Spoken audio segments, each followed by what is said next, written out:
എല്ലാരും ഉണ്ടല്ലോ. എന്താ പ്രശ്നം? എന്താ കാര്യം? പിന്നെ തന്റെ മോന്റെ പ്രശ്നം ഞാൻ മന്ത്രിയോട് സംസാരിച്ചിട്ടുണ്ട്. എല്ലാം ശരിയാവും. വലിയ ഉപകാരം സർ. ഉപകാരമൊക്കെ അവിടെ നിൽക്കട്ടെ. അവനോട് മര്യാദയ്ക്ക് നടക്കാൻ പറയണം. 5-6 മന്ത്രിമാര് കയ്യിലുണ്ട് എന്ന് വെച്ച് ഓടി ഓടി അങ്ങോട്ടില്ല. ഞാൻ MLA ഒന്നുമല്ല, ഒരു പാർട്ടിയിലേക്ക് മെമ്പർഷിപ്പും ഇല്ല. പിന്നെ എവൻ വന്ന് ചോദിച്ചാലും ഞാൻ വാരിക്കൊരു സംഭാവന കൊടുക്കും. അതിന് ഗുണമുണ്ടെന്ന് കൂട്ടിക്കോ. എന്നും പറഞ്ഞുകൊണ്ട് പ്രൊമോഷൻ മേടിച്ചു കൊടുക്കുക, സ്ഥലമാറ്റം പരിപാലിക്കുക, ഇതിനൊന്നും എന്നെ കിട്ടത്തില്ല. പൊതുജനങ്ങളെ സേവിച്ചോളാമെന്ന് ഞാൻ ആർക്കും വാക്കും കൊടുത്തിട്ടില്ല. എന്റെ ദൈവത്തിന് ഇല്ല കുറുപ്പ് സാറേ, ഇനി അങ്ങനെ ഒന്നും ഉണ്ടാകത്തില്ല. ഉണ്ടാകാതിരുന്നാ അവന് കൊള്ളാം. താൻ പോയേ. നീ എപ്പോ വന്നു? കുറച്ചേരായി. ഇരിക്കെ, ഞാനിപ്പോ വരാം.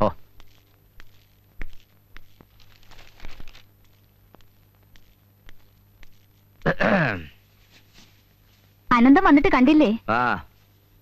എന്തിനാ വിളിപ്പിച്ചെന്ന് അവൻ എന്നോട് ചോദിച്ചു. അവന്റെ ഫോട്ടോ എടുക്കാൻ, ഫ്രൈഡിൽ വെച്ച് പൂജിക്കാൻ. എന്തേ പോയി കുടിക്കെടുത്തോളൂ വാരി. അവിടെ ഒരു ശൃംഗാരം. അനന്തം വന്നത് കണ്ടില്ലേ?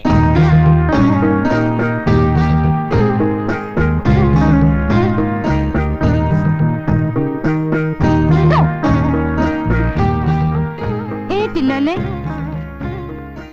എന്തിനാ വിളിപ്പിച്ചെന്ന് അച്ഛൻ പറഞ്ഞോ? ഇല്ല. എന്നാ ഞാൻ പറയാം. നിഷ്കളങ്കയായ എന്റെ ഇളയ മകൾ സുഗന്ധി ദേവിയെ ഞാൻ നിന്റെ കയ്യിലേക്ക് ഏൽപ്പിക്കാൻ പോവാണ്. എന്റെ പൊന്നമ്മാവാ, മണിക്കൂറുകൾ മാത്രം യേശുക്രിസ്തു ചുവന്ന കുരിശ് ജീവിതകാലം മുഴുവൻ എന്റെ പടലേക്ക് വെക്കാൻ പോവാണല്ലോ. പിന്നെ എങ്ങനെയുണ്ട് വക്കീലെ കേസ് കേട്ടൊക്കെ? കാര്യങ്ങൾ നടന്നു പോകാനുള്ള കേസൊക്കെ ഉണ്ടമ്മാവാ. കാര്യങ്ങളെന്ന് പറയുമ്പോൾ നിന്റെയും പത്മാവതിയുടെയും അല്ലേ? അല്ല, ഒരു പെണ്ണ് കെട്ടിക്കഴിഞ്ഞാൽ അവളെ പോറ്റാനും ഒത്തുതീർപ്പ് വേണ്ടി വരുവോ? വിവാഹ ജീവിതത്തിന്റെ വിജയം എന്ന് പറയുന്നത് തന്നെ ഒരു ഒത്തുതീർപ്പല്ലേ അമ്മാവാ? സുഗന്ധിക്ക് ഒരിക്കലും പട്ടിണി കിടക്കേണ്ടി വരില്ല. അതെനിക്കറിയാലോ, പട്ടിണിയൊന്നും കിടക്കില്ല. കല്യാണം കഴിഞ്ഞാൽ അങ്ങോട്ട് വളരെ നല്ല സമയമാണ് എംബ്രാന്തിരി ഗണിച്ചു പറഞ്ഞത്. എന്താ പല്ലി ചെലച്ചതാ സത്യം. എന്നാൽ അത് പോരാ. എന്റെ ഒരേ ഒരു അനന്തരവൻ കല്യാണം കഴിച്ചു കഴിഞ്ഞ് പെണ്ണിന്റെ യോഗം കൊണ്ട് നന്നായ പോരാ, അതിന് മുമ്പേ നന്നാകണം. നിന്റെ കല്യാണവും സദ്യയും ഒക്കെ ഈ നാരായണക്കുറിപ്പിന്റെ അന്തസ്സിനൊത്ത് ആർഭാടമായിട്ട് തന്നെ നടക്കണം. അതേക്കുറിച്ച് സംസാരിക്കാനാണ് നിന്നെ ഞാനിപ്പോ വിളിപ്പിച്ചത്. എല്ലാ കാര്യങ്ങളും പറഞ്ഞു. അമ്മാവന് നിർബന്ധമാണെങ്കിൽ ഞങ്ങളുടെ കല്യാണം എത്രയും പെട്ടെന്ന് നടത്താം. ഓ, കല്യാണം. വലിയൊരു സംസാരിക്കുന്നിടത്ത് കൊച്ചുപിള്ളേരെ നിൽക്കാൻ പാടില്ല. ഓ, നിന്നോടല്ല, ഇവളോട്. കൊച്ചകത്ത് പോ. നീ ഇങ്ങ് വാ. ചിത്രപുരം കൊട്ടാരം റിസീവർ ഭരിക്കാൻ പോകുന്നു. അറിഞ്ഞു. കോടതിയിൽ അതിനെപ്പറ്റി ചൂടുപിടിച്ച ചർച്ചയും നടന്നു. അഡ്വക്കേറ്റ് ശങ്കരനാരായണൻ ആയിരിക്കും റിസീവറിന്റെ സംസാരമുണ്ട്. എന്നാൽ ശങ്കരനാരായണനല്ല, അനന്തപത്മനാഭൻ വക്കീലാണ് ചിത്രപുരം കൊട്ടാരത്തിന്റെ റിസീവർ. അതാരെ? വന്ന് വന്ന് നിന്റെ പേര് കൂടി നീ മറന്നു പോയോടാ കരുതേ.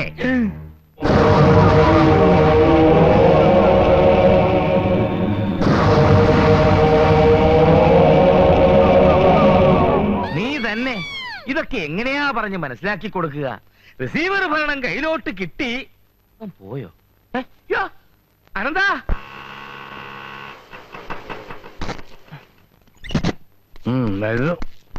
എവിടെ കാല്?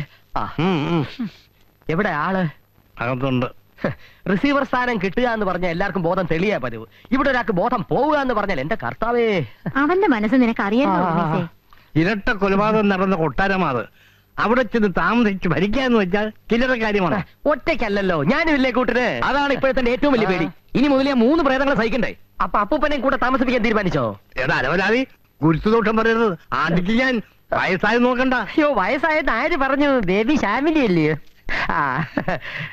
അനന്ത, അമ്മാവൻ നിന്റെ കയ്യിലോട്ട് കൊണ്ടു തന്ന ഈ ഭാഗ്യം അങ്ങോട്ടല്ല എന്ന് പറഞ്ഞ് നീ തട്ടിക്കളയരുത്. അമ്മാവൻ എന്തെങ്കിലും കണ്ടുകൊണ്ടായിരിക്കും ഇതിന് ഇറങ്ങി പുറപ്പെട്ടത്. ഏട്ടനെ കുറിച്ച് വേണ്ടാത്തൊന്നും പറയണ്ട. ഇത്രയൊക്കെ ആയിട്ട് അമ്മ പഠിച്ചില്ലല്ലോ. അമ്മയുടെ പേരിലുണ്ടായിരുന്ന സ്വത്തുക്കൾ മുഴുവൻ തട്ടിയെടുത്തു. അതും പോരാഞ്ഞ് അച്ഛന്റെ പേരിൽ ടൗണിന്റെ കണ്ണായ ഭാഗത്തുണ്ടായിരുന്ന 63 സെന്റ് സ്ഥലം അമ്മാവന്റെ വാക്കും കേട്ട് പറഞ്ഞ ആൾക്ക് കൊടുത്തു, അതും പറഞ്ഞ വിലക്ക്. പിന്നീടാണ് മനസ്സിലായത് അത് അമ്മാവന് വേണ്ടി തന്നെയായിരുന്നു. ഇപ്പോഴവിടെ 5 നിലയുടെ ഒരു ലോഡ്ജ് പൊങ്ങിക്കൊണ്ടിരിക്കുക. ഇങ്ങനെയൊക്കെ തന്നെയാ മേലെടുത്ത് നാരായണക്കുറുപ്പ് പെങ്ങളെ മരുമോനെയൊക്കെ സഹായിച്ചത്. അതൊന്നും വേറെ ആർക്കും വേണ്ടിയിട്ടല്ലോ. മുറപ്പെണ്ണിനെ കെട്ടിക്കഴിഞ്ഞാൽ ഈ സ്വത്തിന്റെയൊക്കെ അവകാശി അനന്തം തന്നെയല്ലേ? Sole ownership. ഇപ്പോഴേ കൊട്ടാരമായി പാലസ്. ഓ എന്റെ കർത്താവേ, പഞ്ചാരക്കൂനയുടെ നടുവിൽ അകപ്പെട്ട ഉറുമ്പിന്റേത് പോലായല്ലോ എന്റെ അവസ്ഥ. എവിടെ മുതലേ നക്കി തുടങ്ങണമെന്ന് ഒരു പിടിയില്ലേ. അങ്ങനെ നക്കി തുടങ്ങേണ്ടി വരില്ലടാ. നക്കി റിസീവർ സ്ഥാനം ഏറ്റെടുക്കാൻ ബുദ്ധിമുട്ടാണെന്ന് ഞാൻ എഴുതി കൊടുക്കാൻ പോവാ. അനന്താ, പപ്പനായി തകർന്നു. ചുണ്ടോളം കൊണ്ടുവന്ന മുട്ട ബിരിയാണി നീ തട്ടി തെറിപ്പിച്ച് കളഞ്ഞല്ലോ കർത്താവേ. അനന്തന്റെ മനസ്സ് പറഞ്ഞ ഞാൻ ഇനി എവിടെയാ നേർച്ച നേരേണ്ടത്? വെട്ടുകാടോ വല്ലാർ പാടത്തോ അതോ വേളാങ്കണ്ണി പള്ളിയിലോ? നീ പള്ളിയിലോട്ടാണോ പോണേ? അല്ല പള്ളിക്കൂടത്തിൽ പോവാൻ പോവാ. നീ ഊഴംപാറ പോടാ. വാ. എന്ത് വഴിപാട് നടത്തിയിട്ടും കാര്യമില്ല. അവനവനും കൂടി താല്പര്യം ഉണ്ടാവണം. എന്നിട്ടും അനന്തേട്ടന്റെ പേരിൽ ഞാനൊരു മൃത്യുഞ്ജയ ഹോമം നടത്തി. ഇനി പേടിയുണ്ടാണെങ്കിൽ അതങ്ങ് മാറിക്കോട്ടെ എന്ന് കരുതി. പേടിയും കോപ്പൊന്നും ഉണ്ടായിട്ടൊന്നുമല്ല. കേരള ചരിത്രത്തിന്റെ തന്നെ ഭാഗമായിട്ടുള്ള കോടിക്കണക്കിന് രൂപയുടെ ആസ്തിയുള്ള ഒരു കൊട്ടാരത്തിന്റെ ചുമതലയൊക്കെ ഒരു സുപ്രഭാതത്തിൽ ഏറ്റെടുക്കാന്ന് വെച്ചാൽ അതൊക്കെ ഭയങ്കര റിസ്ക് ഉള്ള പരിപാടിയാ സുഗന്ധി. റിസ്ക് എടുത്തിട്ടുള്ളവരെ ലൈഫ് വിൻ ചെയ്തിട്ടുള്ളൂ. എന്നും ഒത്തുതീർപ്പും കരാട്ടയും കളരിയായിട്ട് നടന്നാ മതിയോ? അപ്പൊ കുരിശ് എന്റെ തലയെ കെട്ടി വെക്കണമെന്നാണ് നീ പറയുന്നത്? എത്ര പേരെ വെറുപ്പിച്ചിട്ടാ അനന്തേട്ടന് വേണ്ടി ശരിയാക്കിയെന്നറിയോ? അതിനുവേണ്ടി അച്ഛൻ എന്തുമാത്രം ബുദ്ധിമുട്ടെന്നറിയാമോ? നിന്റെ അച്ഛന്റെ ബുദ്ധിമുട്ട് മാങ്ങാത്തൊലി, എന്താ പഴത്തൊലി കളയട്ടെ എന്ന്. അനന്തേട്ടൻ 4 ആള് ശ്രദ്ധിക്കുന്ന ഒരു സ്ഥാനത്തെത്തിയാ എനിക്കും അതൊരു അഭിമാനമല്ലേ? നിന്റെ ആഗ്രഹം അതാണെങ്കിൽ ആ കൊട്ടാരത്തിന്റെ ചുമതല ഏറ്റെടുക്കാൻ ഞാൻ റെഡി.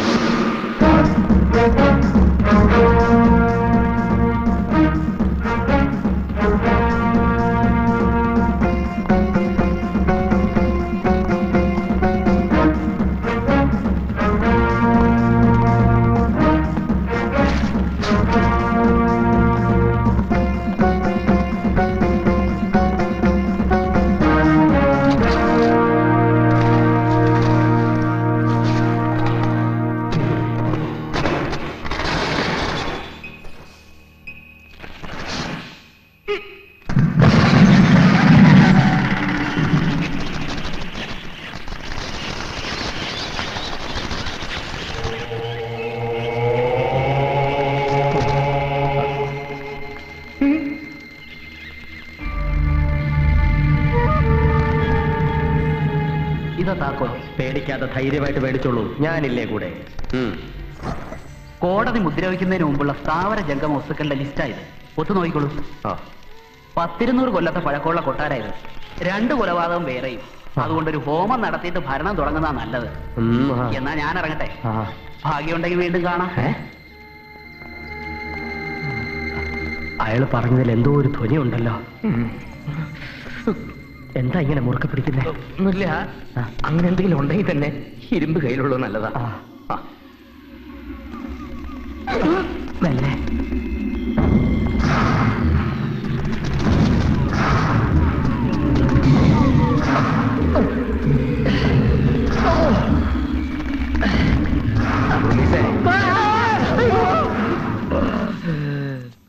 എടോ കോന്തം വക്കീലേ, വീണത് താനല്ല, ഞാനാ. വെറും വീഴ്ചയല്ല, മൂക്കും കുത്തിയാ വീണത്. കൊട്ടാരം ഭരിക്കാൻ കിരീടവും ചെങ്കോലും ഒരുക്കിയിരുന്നതാ. എന്നിട്ടിപ്പോ എന്തായി? ആ നാരായണക്കുറുപ്പ് അനന്തരവന് വേണ്ടി ഇത്രയും മൂളി പിടിക്കുമെന്ന് ആരെങ്കിലും പ്രതീക്ഷിച്ചോ? ഓ, എന്റെ നേരെ ഓർക്കാപ്പുറത്തുള്ള ഒരു ആക്രമണമായിരുന്നില്ലേ? ഞാനും എന്റെ മക്കളും അനുഭവിക്കേണ്ട കൊട്ടാരത്തിലാ ഞങ്ങളുമായിട്ട് ഒരു ബന്ധവുമില്ലാത്തൊരു ചെക്കൻ കയറി ഭരിക്കണത്. എന്തോന്ന് ഭരിക്കാൻ? ഭൂതപ്രേത പിശാചുകളുടെ ആവാസ കേന്ദ്രം അവിടം. അവിടെ മനസ്സമാധാനത്തോടെ ഭരിക്കണമെങ്കിലേ കുറച്ച് ചങ്കൂറ്റം വേണം. അതല്ല, ഇനി അവരുടെ ഭരണം തുടരാനാണ് പ്ലാനെങ്കിൽ വാർമ വിഷമിക്കണ്ട. ഇന്നേ 7-ന്റെ അന്ന് ആ കേസില്ല വക്കീലിനെയും ഗുമസ്തനെയും അവിടുന്ന് ചാടിക്കുന്ന കാര്യം ഞാൻ ഏറ്റു. വർമ്മയോർത്തിട്ട് മാത്രമല്ല, ഞാൻ സ്വപ്നം കണ്ട സിംഹാസനത്തിലാവൻ കയറിയിരിക്കുന്നത്. അഡ്വക്കേറ്റ് ശങ്കരനാരായണൻ മൊണ്ണയല്ലെന്ന് അവൻ അറിയും. തീക്കൂനയ്ക്ക് മുന്നിൽ തീക്കൊള്ളിക്ക് എന്ത് സ്ഥാനമുണ്ടെന്ന് ഞാൻ അവന് കാണിച്ചു കൊടുക്കാം.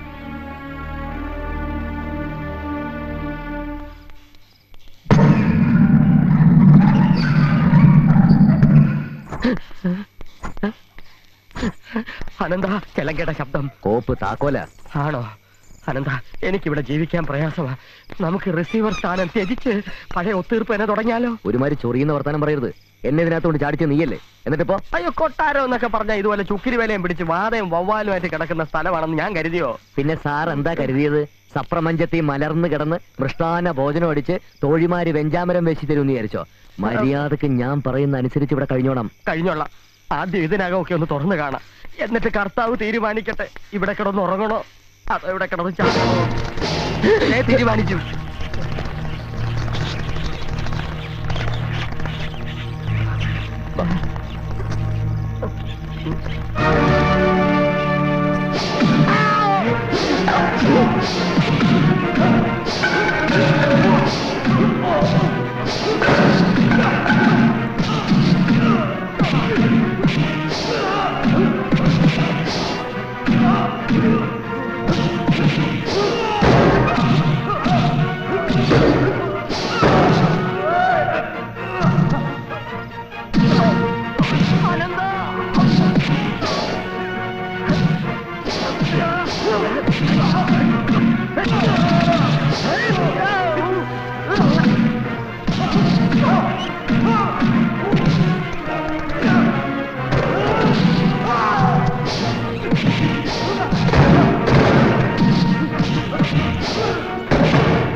ഇവരെന്തിനാ നമ്മൾ അടിച്ചത്? നീ പറഞ്ഞില്ലേ കർത്താവ് തീരുമാനിച്ചിരിക്കും. ഇനി നീ തീരുമാനിക്ക് ഇവിടെ താമസിക്കണോ അതോ വേണ്ടത്. നമുക്കൊരു കാര്യം ചെയ്യാം. ഞാൻ ഏതായാലും ഇവിടെ താമസിക്കാൻ തന്നെ തീരുമാനിച്ചു. നിനക്ക് നിന്റെ ഇഷ്ടമുള്ള പോലെ ചെയ്യാം. എന്നാ ഞാൻ പോവാടാ. പോടാ.